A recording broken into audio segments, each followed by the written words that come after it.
Hey, this is Boaz. Thanks for showing up. Please visit the Fools and Sages podcast at foolsandsagespodcast.com. There are no spaces and it's all spelled out. You can find show notes, references, bios, merch, and other cool features. Contact us if you have feedback or a question, if you want to appear on the show, or if you want either or both of us to be a guest on your podcast. You can listen and subscribe on Spotify, YouTube, Rumble, Apple Podcasts, iHeart Podcasts, and anywhere else great podcasts are found. And follow us on X and Instagram. Support us on Patreon. The Patreon link's also in our website. And thank you. Enjoy the show.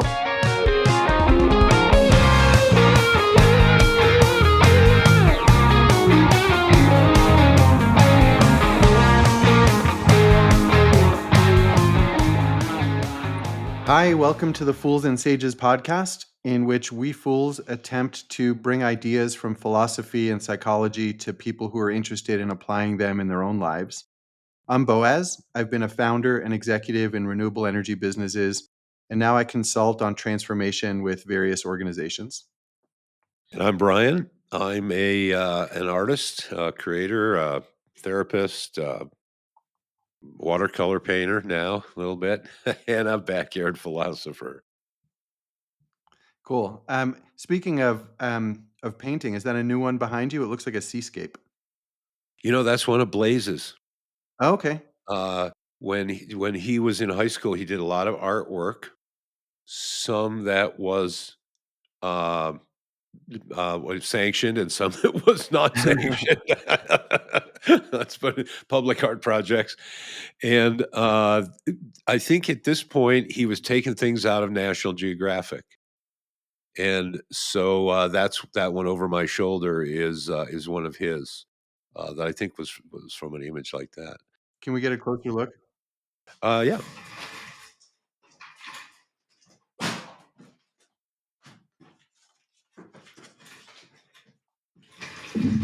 So let's see here. Oh, cool.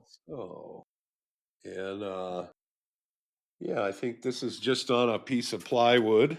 Uh-huh. And he was, I think he was experimenting with oils. Yeah.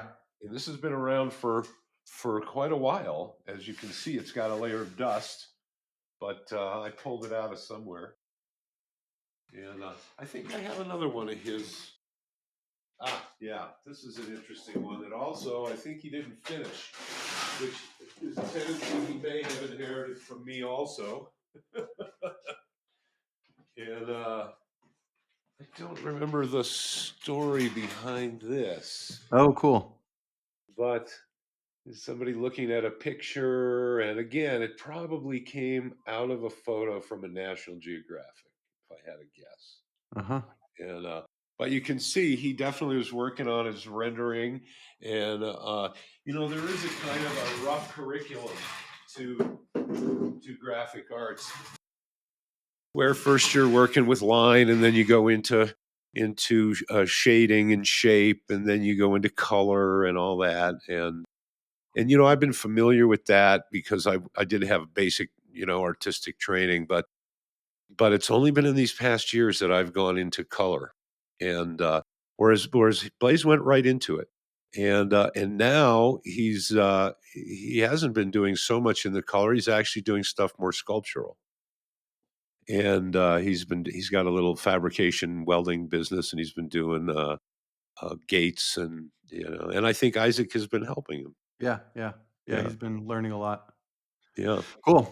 Um, so so what I thought we'd lean into a little bit today is um an experience I've been having in consulting consistently, I guess over the past year, which is that um, to take Einstein's quote of problems can't be solved with the same level of consciousness or awareness. I forget what word he used. Thinking, I think. Yeah, The same level of thinking that created yeah. the problem.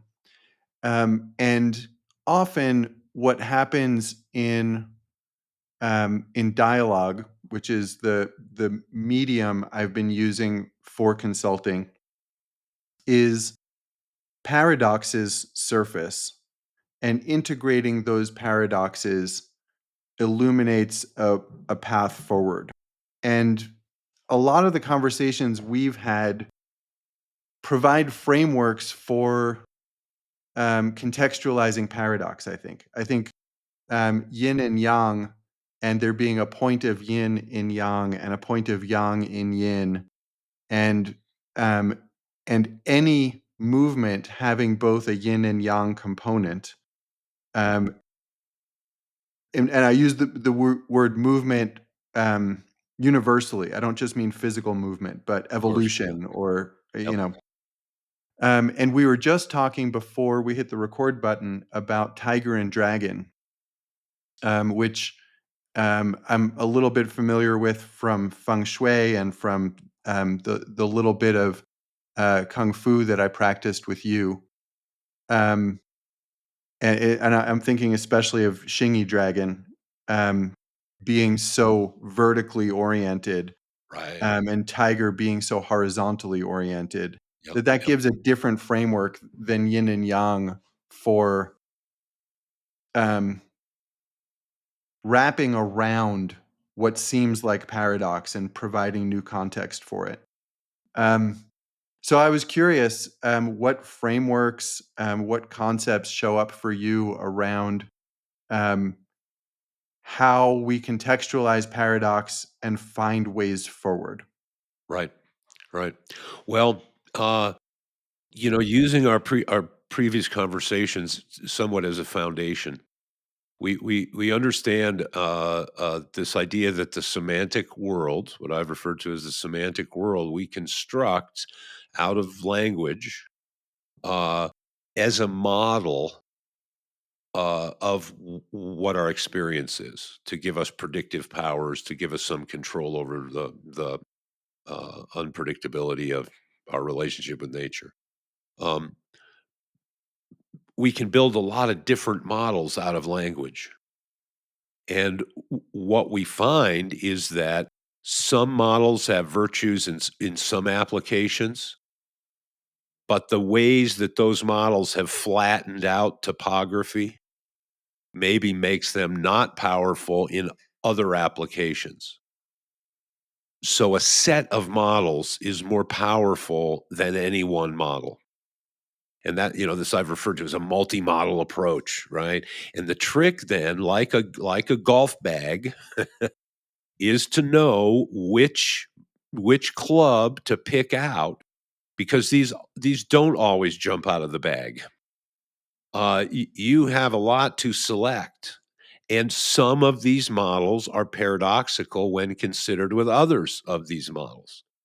And not surprisingly, the virtues that they yield will be maybe opposite or different or complementary, right?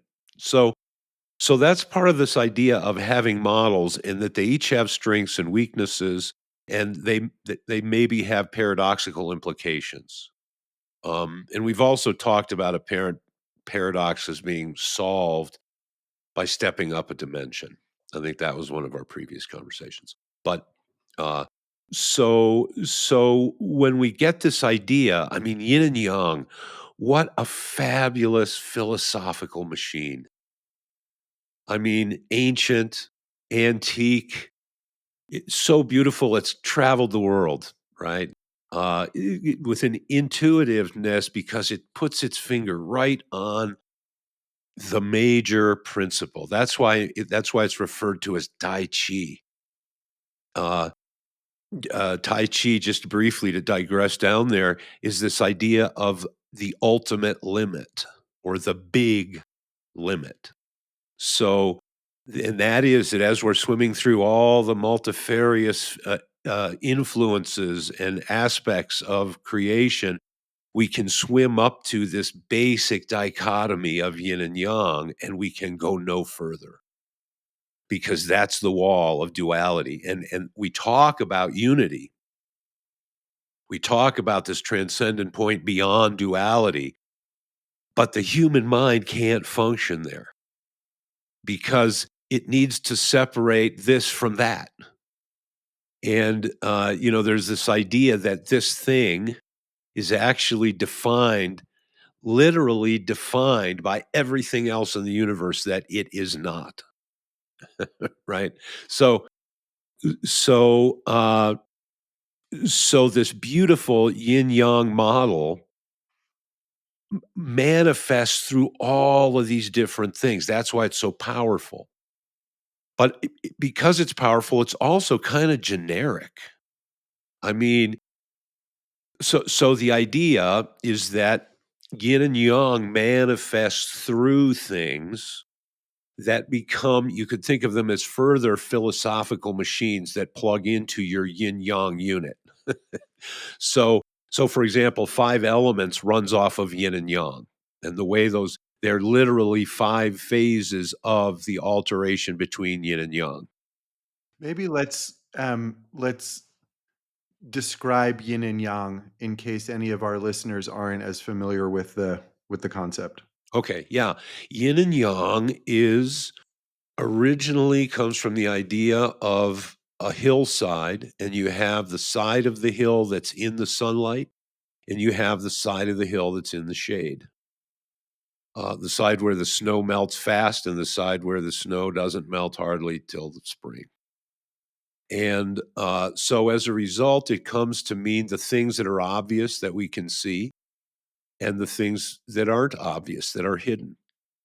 So we find that this applies to all sorts of things. Um, it should be important, we should note that yin and yang are not opposites. Opposites can exist alone. Opposites, like white and black, I can go to the store, I can buy a can of black paint, and I can paint something entirely black. But yin and yang are complements, and they show up. You know that yin and yang could be at work when you can't find an instance of the yin without the yang or the yang without the yin. For example, you can only inhale so much before you're going to exhale. Same thing with day, there's only so much day before there's going to be night. There's only so much winter before there's going to be spring and summer. So these things become complements. They're two sides of the same hill or the same coin. The side that we're looking at and the side that we can't see from the place where we're sitting. And we've go ahead. Uh, so I see hidden and explicit as I haven't considered that a fundamental characteristic of yin and yang, just as an expression of it. And I guess I've thought of yin and yang as yang being the expression, a movement, a um, opening, yeah, let's just say a movement, and yin being the container in which that movement exists. Is that a reasonable way of thinking about it? That's one of them. You know, within Chinese medicine, you have this idea of yang as the force that moves the blood and blood as the thing being moved by it. That is, that yang acts on yin. Mm. And just like male acts on female, and that's where birth arises. Uh, uh, or, you know, in the old conception, heaven reigns and then the crops grow. So there's this relationship between heaven and earth that is also yin and yang. And of course, we see that in nature. Um, we see that in we see it in everything if we look right. And that's the beautiful thing about a philosophical machine is that in something as universal as yin and yang, you can strap it onto the phenomenon a bunch of different ways. So, for example, in a martial situation, uh, there's me and my opponent. So the one that's striking, we could consider yang, and the one that's defending, we could consider yin. Or when I'm striking my opponent, my striking arm could be considered yang, and my other arm could be considered yin. Or when I'm striking my opponent, the outside of my body could be considered yang and the inside of my body could be considered yin. Or the back yang and the front yin. And that's applied both in medical and in martial, based on energy flow, because the energy flows up the back and down the front. So when someone asked one of my teachers about what's known in Chinese medicine as the qi mechanism, his response was, he talked about his teacher that didn't have a lot of English, and his teacher, the direct quote was, "Qi mechanism very simple, in, out, up, down." So, and that's yin and yang as applied to the human chi mechanism. And that is to say that energy moves up, goes across the top, and drops down. Hot energy, fire energy, shows up as redness, but it also affects the upper part of the body. Dampness shows up as a stagnation, but it also affects the lower part of the body. And this applies in male and female also. Uh, Male genitalia are yang; they're obvious. Female genitalia are yin; they're hidden. Okay, that shows up in certain lineages in how the male does the bow, how a female does the bow. Um, so, and these are old associations, right, from people that were largely pastoral, right? So, so, so then to get to tiger and dragon, are we ready to go there? I You was think? wondering if you wanted to come back to 5 elements because you were saying that's an Okay. attachment onto yin and yang, and Yep. maybe that's Okay. worth We can do explaining. that. Yeah. With five elements, the five elements in the traditional system applied to Chinese medicine, which I believe goes all the way back to the Huangdi Neijing, the Yellow Emperor's classic, or internal classic, or classic on the insides. This is where I think the idea of qi shows up the first time too, and we'll have in the notes when that exactly was. But we're talking old, old, old, old, like the root lineage treatise of Chinese medicine. So I think I mentioned before in prior episodes that this, and it's even in the Tao Te Ching, that things move from the center out to the periphery, and then they move from the periphery back into the center. We might think of that as a systole and diastole, right, in the blood circulation. There are meridians that move from the center to the outside. There are meridians that move from the distal points into the center, and and there are degrees of yin and yang within that.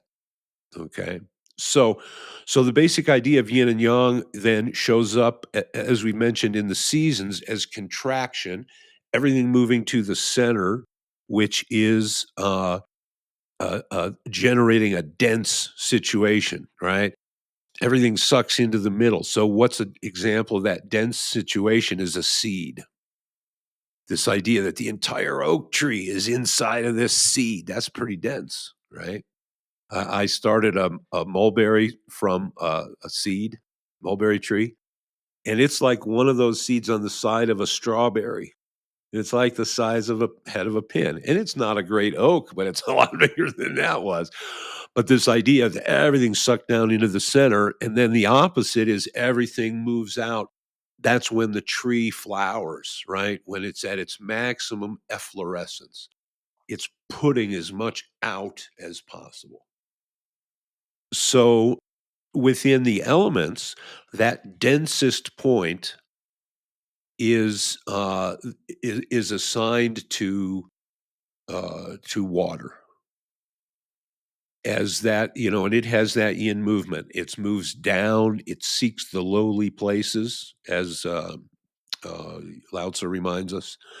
The best of men is like water in that yin aspect. And then its opposite, the most yang, the most active, is going to be fire. So we have fire and water as the two dynamic elemental forces. yang at its yangest, yin at its yinnest. And then we have forces that move towards those points. So metal is this condensing down towards that ultimate yin condition of water. And wood in springtime is that expansion opening to the full efflorescence, and which is summer, or that yang, the heat is associated with that yang fire, right? So we have yin and yang, we have tending towards yin, we have tending towards yang, and then we have earth, which is that middle place that balances between the tendency of water and the tendency of fire. And so those 5 elements then get laid out onto the organ system. So wood is associated with liver, and lung is associated with metal, and heart is associated with fire, and bladder and kidney is associated with water, stomach and spleen associated with earth. And so this becomes, again, a philosophical machine that you can lay over. We can see people, for example, someone that's influenced by wood. I'd mentioned before that they might get chopped by metal people. They also have that energy of the springtime. So these types of people might characteristically, speaking from experience, be great at starting a lot of projects, but it might be a challenge for them to finish projects. Right? I should lean over. There's probably a few, right? So, but that's the nature of wood energy, right? And you look at springtime. Well, there's stuff bursting out all over the place. Whereas a metal person might have a much more rigid idea about what should be where and how things should be done and how one should contain one's effusive energy, right? And then you might have the earth people that are just very calm, and everything kind of gets leveled out into the earth. So we see that people have physiology that is tilted in one direction, and that shows up in the pulses, and it shows up in symptoms. And then that will also show up in their psychological tendencies. And then, of course, in relationship with people, we see elements interact. So that's a system, another philosophical machine that we could apply a bunch of different ways. Musashi takes the elements and applies it in his book of 5 rings, the Gorinosho, and uses those 5 as different focuses that together generate a whole and balance within each other. Yeah. So so that's an example of how yin and yang generate the 5 elements, and how one philosophical machine can power another philosophical machine. And really 5 elements won't run without yin and yang. Right? In fact, yin and yang, when we apply the 5 elements, we say, okay, we're at the 5 element phase. So now we're going to associate lung with metal. But that's the yin organ of metal. There's a yang organ of metal, which is the large intestine. And it turns out each one of these elements has a yin and a yang aspect. Hmm. So these philosophical machines, we can plug and play. As long as, there's some basic rules so we don't go crazy. But that's basically how they work. Got it. So shall we plug the Tiger Dragon philosophical machine in there? Yeah, exactly. Okay. Uh, so the Tiger Dragon, I first came upon this when I was getting a bunch of decorations to put up in my first kung fu school, which was a Taekwondo school. I use the term kung fu generically now. And it was a Chinese scroll, one of these traditional paintings of a tiger and a dragon, and they were locked in combat. And there are 4 Chinese characters that went along with it, and they said, "Tiger, dragon makes luck." And we had a friend at the time who translated that for me and who explained a little bit about it. Uh, So that gave me a little bit of a peek into there. But this is obviously a yin and yang thing going on. Okay. You mentioned that the tiger in Xinyichuan, the tiger movement is actually mirrors the lunging of a tiger. And so it is a horizontal movement. And so we can associate it with the horizontal plane, the pragmatic plane, as we'll see later. Uh, the dragon, on the other hand, goes from way up high, and then he goes swooping down to a real low squatted position. And the dragon in mythology, uh, I think he lives at the ocean in the ocean for 1,000 years before he grows his wings to be able to fly into the sky. And so then he can disappear in the clouds. He can disappear in the depths of the ocean. And so, as definite as the tiger is, right? Tiger, tiger, burning bright, right? I mean, and this guy, he didn't know anything about the associations, right? The yin yang associations. Kipling, you mean? Kipling, yeah, tiger, tiger, burning bright, yang, fire, right? And so, yeah, the tiger does, even though in this case, the tiger's yang energy is his mastery, his domination is on the material plane. Whereas the dragon's mastery, his dominance is in these ethereal realms, right? And so what we find is that people can have tiger or dragon orientations. And I would class myself as more of a dragon. My teacher was definitely a tiger. You're talking about Peter? I'm talking about Peter Lee, who was a two-time vet, uh, 2 tours in Vietnam. So there's a clue. This is tiger stuff, right?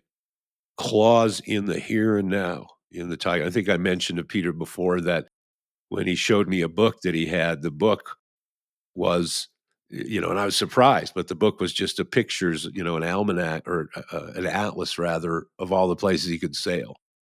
So that's a good indication of tiger realm, right? Uh, when I one of the influences when I was young, I was hitchhiking around the United States and I stopped in on a community in Pennsylvania outside of State College called Julian Woods. And it was the brainchild of it was an intentional community. This would have been in the well, right at the end of the 70s, early 80s, I guess. And it was the brainchild of 2 guys who I never got to meet either one of them, but I got to see the whole place, and one of them was a guy that they said could build or fix anything. He could do carpentry, he could do plumbing, he could do electrical, he could do mechanic stuff, on cars. He could weld, he could, like the whole deal. And the other guy was a professor of psychology at State College in Pennsylvania. Well, there you have it right there. The tiger and the dragon. And when they could work together and balance each other out, this whole place was the result of it. But clearly, all the one guy's energy or all the other guy's energy would not have done it. So when I came out when I was young and I did not understand anything about anything, and I, and I had this idea, all I knew was that we could probably do better. That was a deep intuition, and that and that maybe intentional communities could do stuff better than non-intentional communities, you know? And it seemed plausible until I came to nature a deeper understanding rather of human nature, and that a community is more like a bonsai tree than like a machine that you've built because it's made of all these organic parts, right? So it's a sidetrack. But so so I decided that, I really maybe needed to be both of these guys. And which didn't seem entirely crazy. I was young. Um, and I also, as we've had this conversation before, that because I was thrown to dragonness, which is I was much more likely if people had known me then and bet on me, I was much more likely to come out a psychology professor than a mechanic or a welder. Right.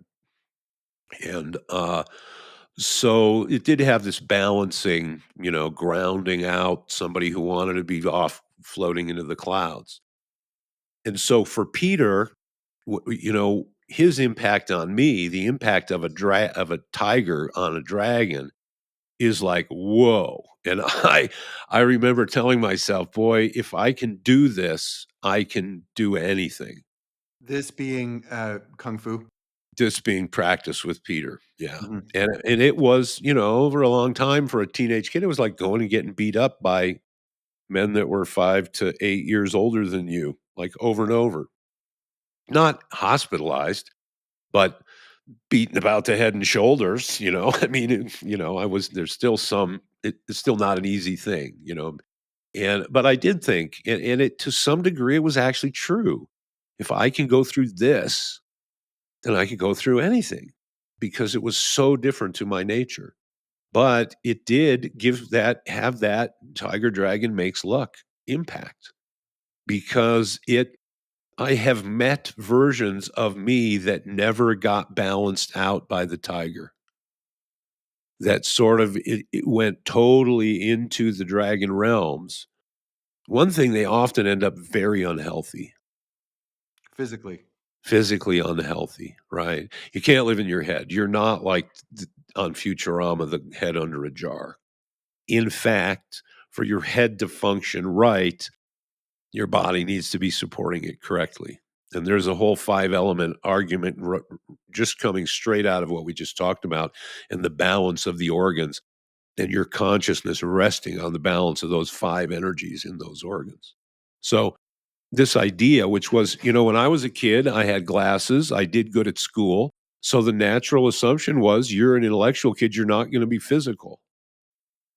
And I went to martial arts because I thought it was brains over brawn. And then imagine my shock and dismay when I realized, there's a good deal of brawn involved in this, and you're going to have to develop some, or it's not going to be pretty at all. And so, but imagine my surprise after the shock and dismay part. Imagine my surprise when I discovered that I was as capable physically as anybody else. And that in fact, I did have some genetic advantages if I learned how to use them and develop them and take advantage of them.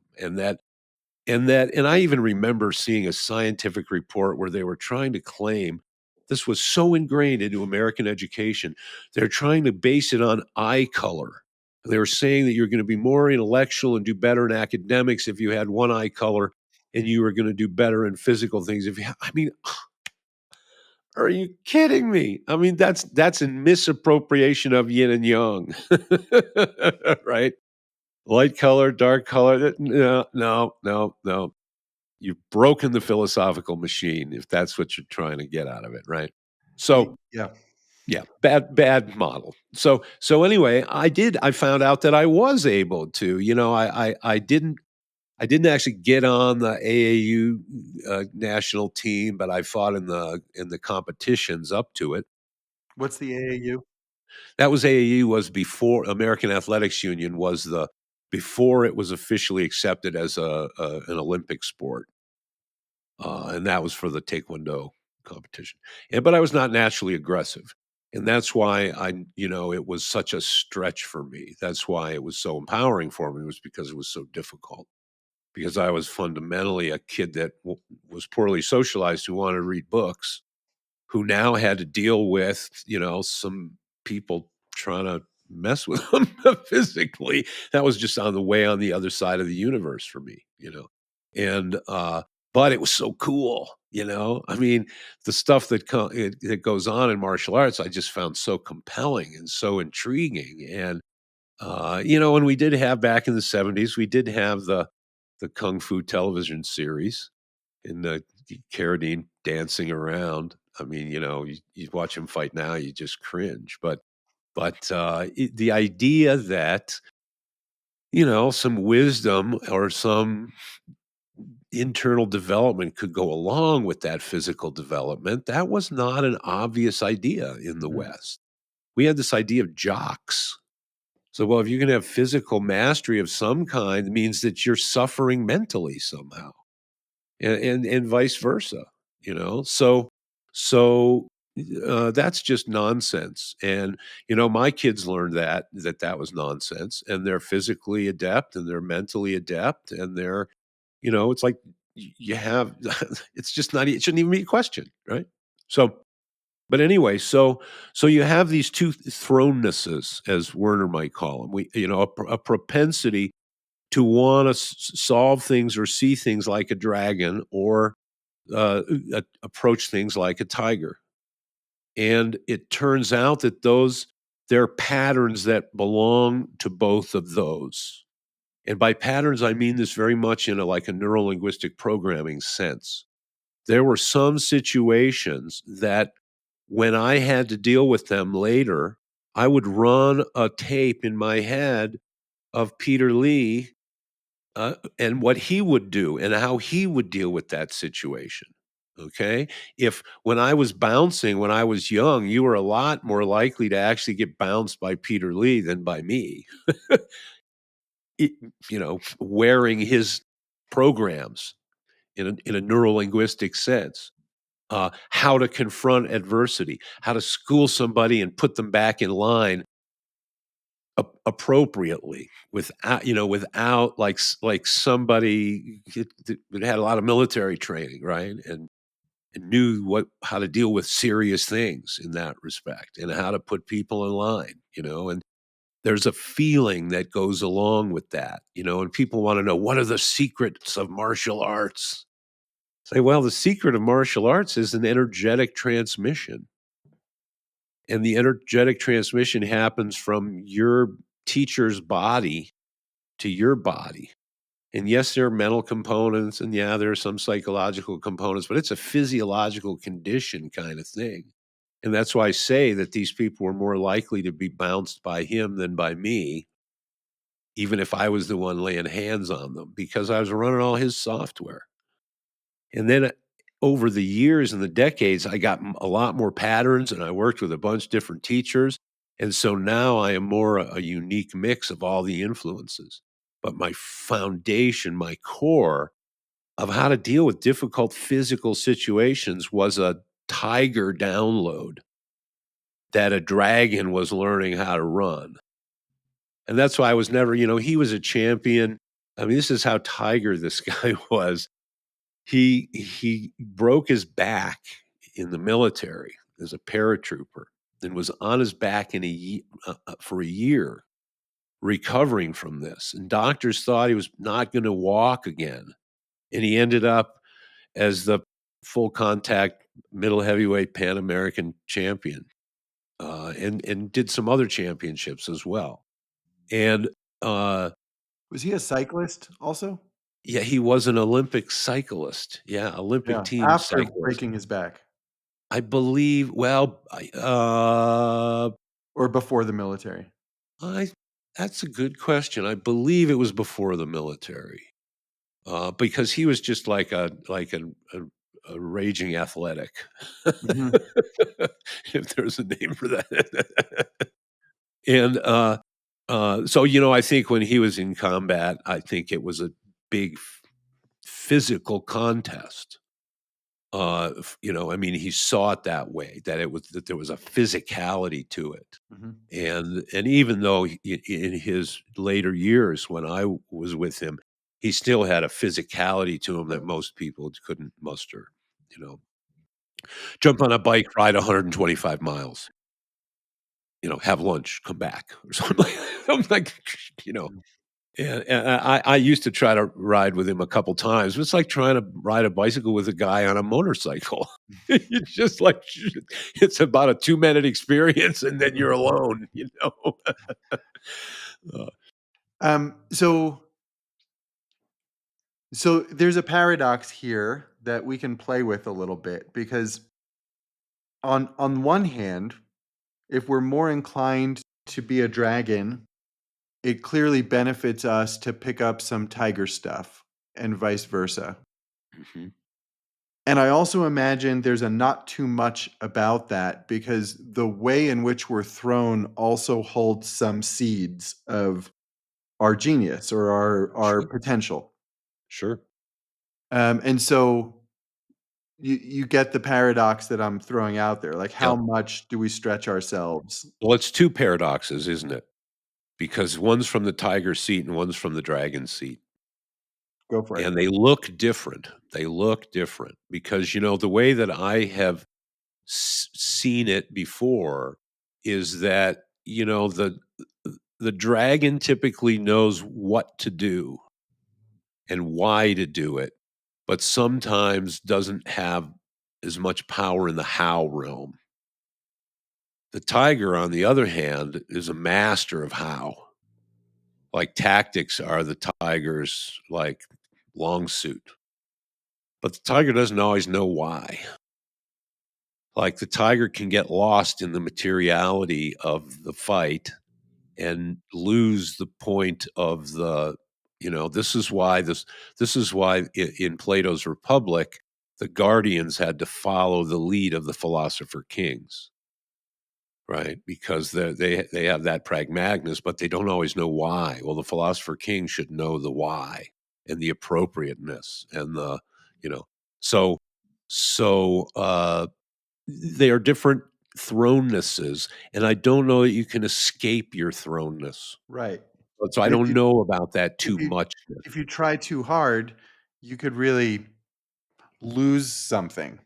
Well, I think that for the dragon, it means learning how to take your experience and your expression and give it a concrete reality. That's what I see being an artist as. Is like, yeah, I can have all these swirly ideas, but I have to flatten it out into reality. And that's a tiger power, right?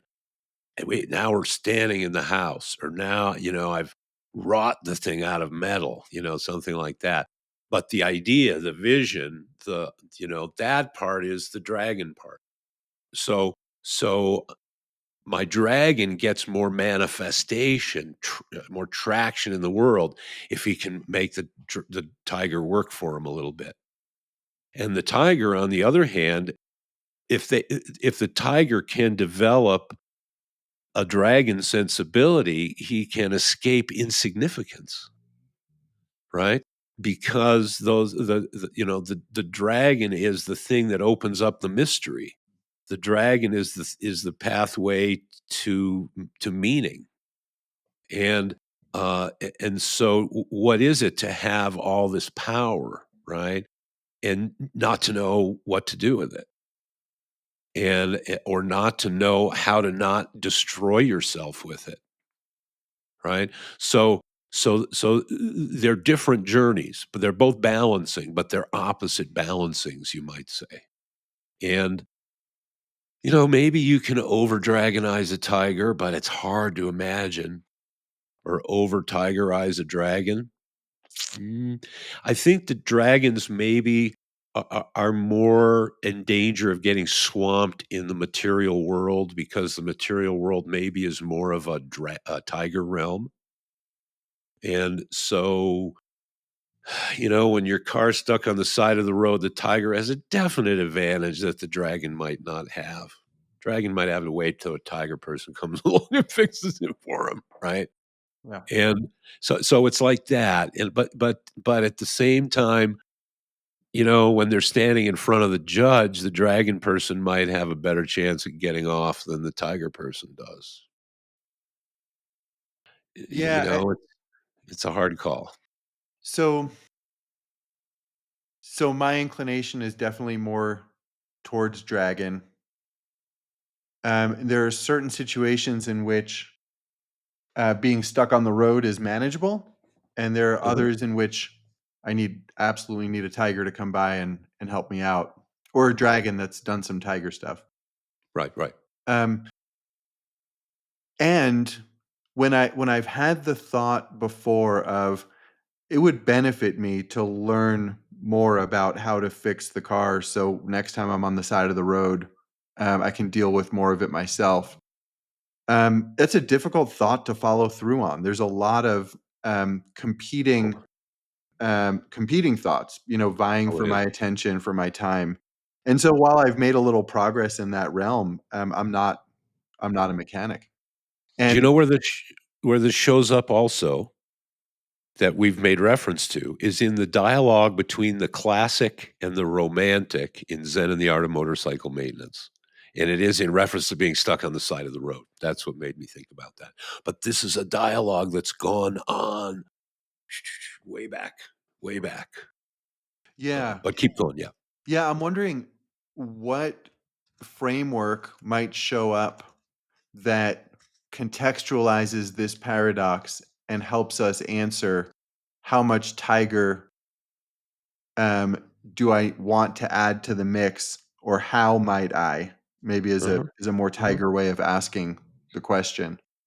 Um, like just being stuck in that paradox of I could work on in my zone of genius, or I could work on my weak spots, right? And Mhm. and I'm looking for what is the higher dimension of looking at that question that helps me integrate it as opposed Right. to binary it. Split apart in the middle. Yeah. Yeah. Well, by unfolding their natural complementarity, right? If you're stuck in the dragon realm, you know it, and you realize that you need more claws on the earth. And the odds are, if you don't know it, probably reality is still trying to show you that a bunch of different ways. And and my suspicion would be that for the tiger person, yeah, they may have to have a calling. They may have to hear the dragon on the wind to know that it represents some element, that's not present in all the stuff that they can get their claws into. And that they, or there's times maybe karmatically that throw us into that. Uh, you can imagine, when I was in Peru, there were people that were in ceremonies, and this was the last place in the world that they wanted to be. And in America, that wasn't so much the case because it was this rare experience, and so you had people that were lining up for it. But in the traditional setting of this culture, they know this is a heavy thing, and it being easy, fun, and entertaining is the last of their expectations, and they're not wrong, right? So often these are people that were very salt of the earth people, but tiger realm, they were living on their chakras, or they were not worrying about going to the university or reading philosophy or psychology, but they kind of Just got just wanted to clarify, chakra meaning farm in this context, a little farm. Yes. not energetic center. Oh, good point. Good point. Yep. And, so they were kinda getting drug into the dragon realm because the point of their issues, and maybe that's what happens, is that if we didn't have the collective unconscious, if we didn't have a complicated psyche that's like an iceberg where only part of it sticks up above the water, then maybe tigers could come and go and never have an inkling or a need for the dragon realm. But my suspicion is that this is what drives people to religion, that this is what drives people to some relationship with the unknown. And I mean, like my flash was on the miners down in South America, where they have, a sort of a deity in the mine that they may give a libation of aguardiente or something like that, that represents the unknown and the dangerous, and it's like we have to acknowledge that, and we know we have a human relationship somehow with that we have to deal with.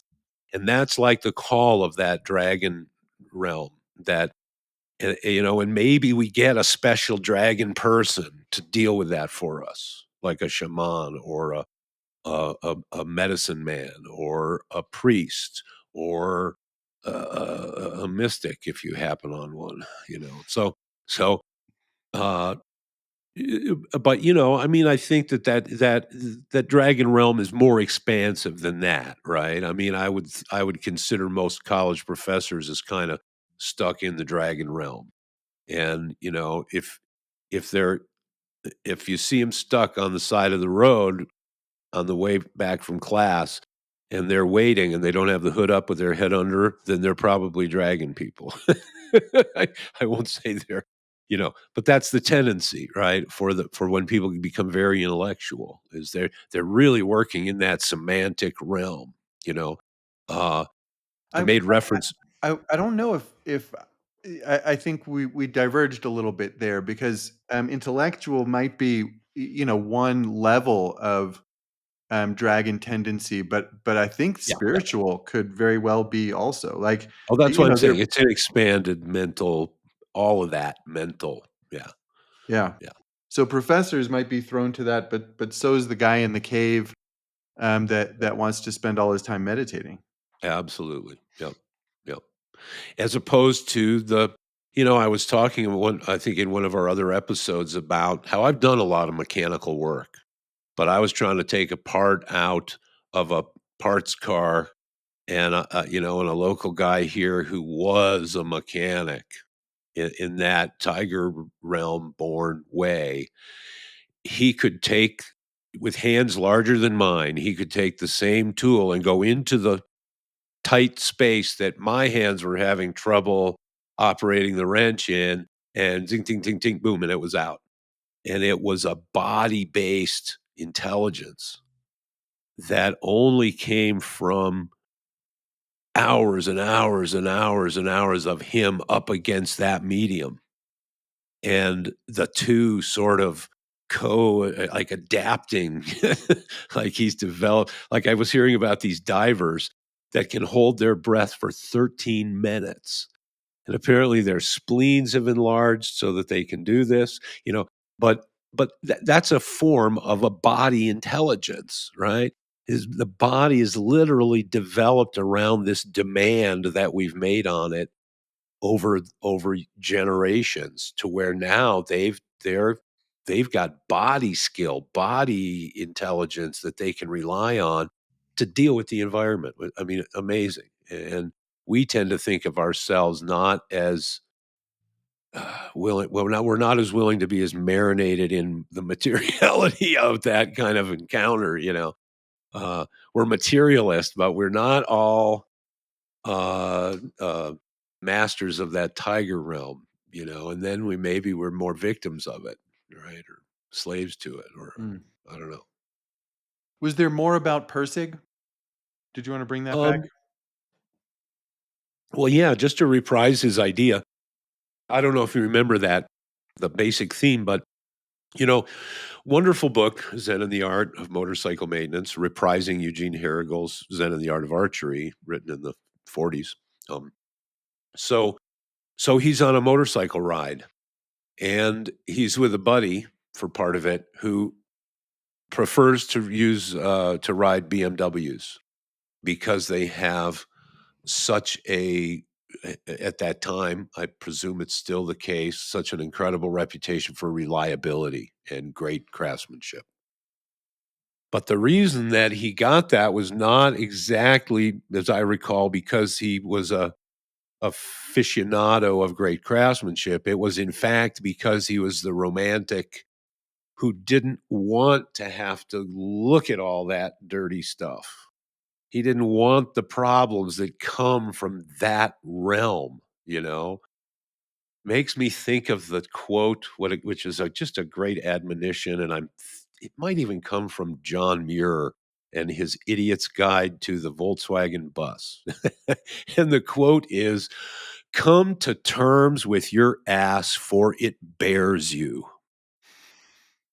I just love that because I mean this is kind of what we're talking about, right? So in this case, his ass is his motorcycle that he's relying. That's literally going to bear him across the United States, but he kind of doesn't want to get into how it works or like what you would have to do to it when you got into high altitude. And maybe there's an adjustment that's needed on the carburetor or so, and but so he uses that trip as a literary device to explore the different ways our mind comes to approach reality, the different Weltanschauungs, right? The different world perspectives.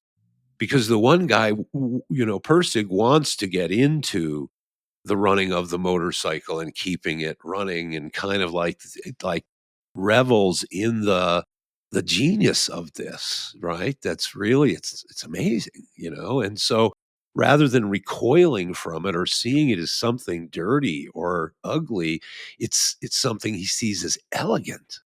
And really, if you can use those eyes to see it, it's mind blowing, right? And uh, I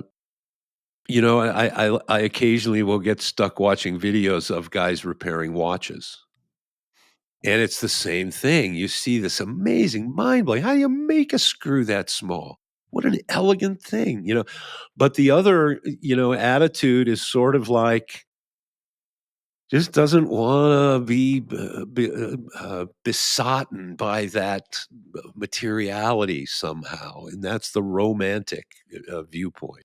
And so he uses this as a thing to sort of juxtapose those two world views.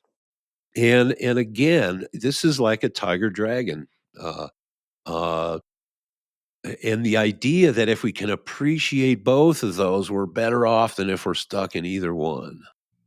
And in fact, we will experience a kind of luck if we can balance those two influences. And if we're thrown to tigerality, we know that we might have a soundtrack that wants to run down dragon-like conclusions, expressions, viewpoints, et cetera, visions of the problem. Uh, and it rather than stretch us, it might impinge on us a little bit. But if we understand this balance, we go, okay, well, that's because we might need to dragonize a little bit here. In the same way, there people can get very lost in their dragonality, and then we need to sort of like tiger them down to earth a little bit. And if you're a dragon, you need to understand and value the the tigerality aspects of things so that you can give them their due. Come to terms with your ask because it does bear you, right? Like us just in this podcast, there are tiger aspects of these things that I don't have the handle on. And yes, I could, I know how computers work and I've been, and I could drag myself through it, but it would be like dragging through the tiger jungle, right? And but people that have developed that facility, uh, as dragons, we need to respect that and give it its due and understand it as part of the picture. That's so important. That's why I have dragonized myself to such a degree. From learning how to fight to learning how to make buildings to learning how to fix my truck when it leaves me on the side of the road. And I've done that with rubber bands. Fix the truck. Yeah. It was a Volkswagen bus in those days, but Hose in place of a hose clamp? no, it was in place of a return spring on a carburetor. That's sophisticated. I ran what was funny was I ran to the gas station. It was the middle of the night. I'm stuck literally in the middle of the road of Cerrillos Road, the main road of Santa Fe. And the gas station guy, he just handed me a bunch of rubber bands, and they were tiny rubber bands, so I had to braid them together to make a return spring. But it was enough to keep the thing from zooming, to blow the motor up. So you got to do what you got to do. And I have actually come to love that kind of problem solving. So that's pretty dragon or pretty tigeracious for a dragon Well, tendency, it's funny because it reminds me of the um within the a yin element, there are yin organs and yang organs, and within the yin organs, there are yin and yang functions, etc. So I love that kind of problem solving too.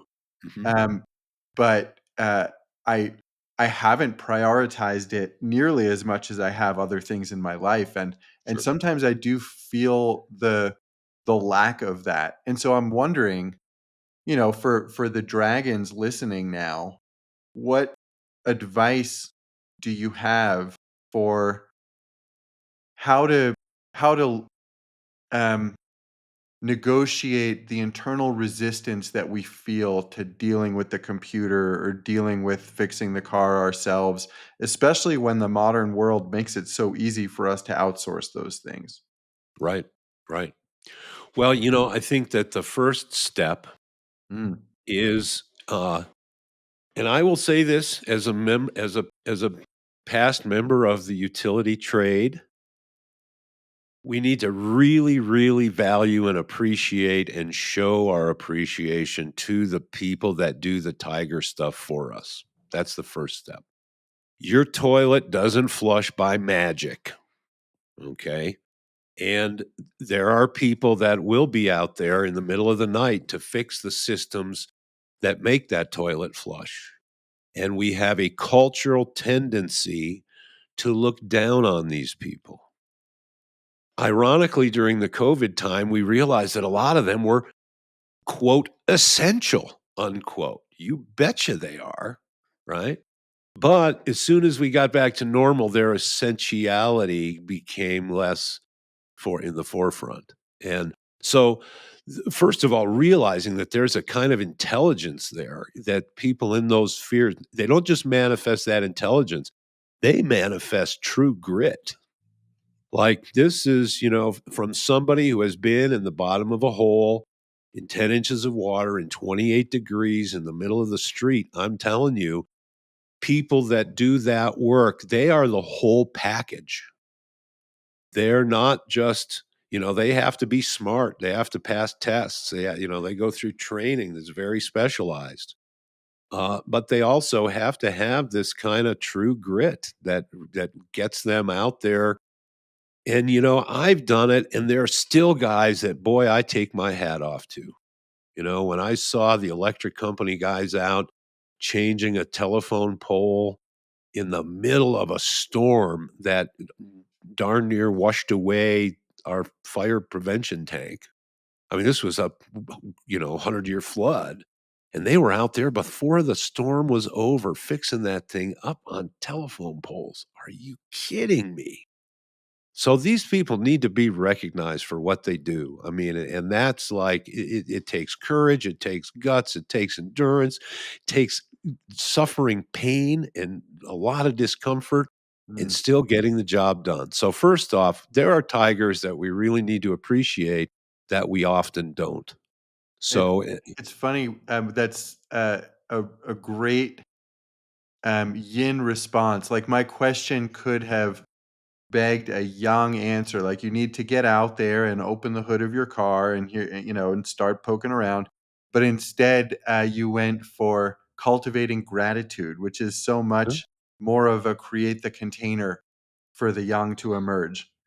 and realize that there is some impressive human virtues that get manifested in these fields. And these guys, they don't even at this point, they're so used to not being appreciated in obvious ways that they don't really expect it. Phew, how selfless, you know? But we want saints dressed in clothes that are, mystical and wearing beads and things. But here are these people that really are putting out some virtuous behavior, not just to feed their families, but often they are, that's a big part of their what gets them out there, but also because it's service to the community. And they have an instinct for that, and we need to appreciate that, even though they're tigers, even though it seems like they're doing dirty work. It's like no, that's how the lotuses grow out of the mud. Humans show their their higher virtues when they're faced with difficulties, right? As we talked about that on suffering, right? And how we're ennobled by going through difficulties. So that's the thing. I mean, we've got to develop an appreciation for those virtues. And then we can start to see some of these things as, the cost of doing business, right? Like part of the price of being in a meat suit. It's good for you to know how your toilet works. And when these things assert themselves on you as they will, there's a little learning opportunity there. And when the guy comes to fix your toilet, don't look at him like you don't want him to sit on your couch because you know where his clothes have been, because he's doing something that is not easy to do. Let's just leave it at that. And so how do you bring that out in yourself? I think this is why a lot of people are driven to art, because art involves a medium, and it's body based. And I think part of tigerness is that body based knowledge. So I would put anything moving in that direction. I think the first thing is that shift in thinking, though. And when the thinking changes, then the things look different. Then you'll do things different because you'll be in a different setting. You just realize that there's the tiger and there's the dragon. We need them both, and you can decode situations and organizations with this. Also, there's some organizations that it's easier to be a tiger in, and some that it's easier to be a dragon in. And maybe that's valid in places, and maybe it's just a thrownness of the organization.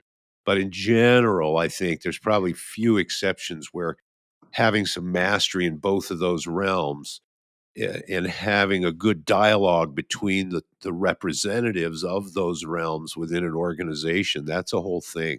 And you literally can get smarter just with the knowledge that's already in house, that just hasn't spread around very well, or, like that. I've got a power steering pump that failed over a year ago in my old Toyota pickup, and I've just been driving without a power steering pump, or I mean, without a functioning one, Makes you because I stronger. watched some YouTube videos about how to replace it, and it involves taking out um, pulleys and making room, and like how the reassembly goes is delicate. And I'm like, I've never done that complex a repair, but I don't want to take it to the mechanic. I Uh-huh. want to do it. Uh-huh. And so it's been a year of me kind of, you know, I want to make sure I have enough time to do it, and that I do it in a place where I can run to the Spread it out. shop, Yeah. and get a part that I didn't know I was going to Uh-huh. need, and Right. it's just been over a year. Uh-huh. Oh, I've been there. I've been there. But and see, and when I was young, it was always with my only vehicle. Yeah, And so I had to it's a solve the luxury. problem like the clock is ticking. Yeah. And so that sort of pushes your nose right into the steaming pile. But you'll come out the other side, and there is a push-ups to it for sure. Yeah. I mean, and it prepared me for having big mechanical problems and having a whole town of people waiting for their toilets to flush before I solve it. And we talked about this, the way that that the setting of something can add stress when the actual doing of the thing hasn't changed at all, right? And there's a lot of examples of that. Uh, it's almost physiological, but so there is part of that. Uh, Losing the fear of that tiger realm stuff, and Yeah, it often reminds me just of the rabbit, not feeling fear, but only fright, right? Like, deal with fear in the moment in which it's actually warranted, not in the buildup. Exactly. Yeah. And then what I'm gonna tell you, the secret formula to do your power steering pump is gonna Yes, be, I do. right? First, do the first thing. Yeah, just for our visitors, for our listeners, yeah. And because if you start thinking about that whole critical path, it's gonna snowball. And so, you may need to set yourself up with enough time, and it sounds like you've had enough time. Um, but I will often go at jobs like that, and I tell myself, I'm only gonna do the first thing. Even if I have time and I know the second thing, I'm still only gonna do the first thing, and that's how easy this is gonna be. That's how little stress I'm gonna have about this. I may even just do the first thing just with my left hand, and then sometimes before I realize it, I'm already the fourth thing, and I'm going, "Oh, it wasn't that bad," you know? And this is in a category of things that I sometimes call sneaking up on yourself. Mhm. That sounds like a topic for a podcast. Y Yeah, I think that there's sometimes when we can come to understand our own nature, and we know there's this idea that I believe came from Tibetan Buddhism that they call the voice of brilliant wisdom, and I think of it as the voice in your head that says, "Eat the Brussels sprouts." You've got to, in your head, and that you always have some other conversation about it, but you also know that that voice is probably right because it's a friggin' voice of brilliant wisdom. Listen to it, but we still don't a lot of times, right? But so that's another thing to think about because sometimes that voice of brilliant wisdom will be steering you towards balancing the tiger and the dragon or listening to the tiger if you are a dragon or so and that is part of that.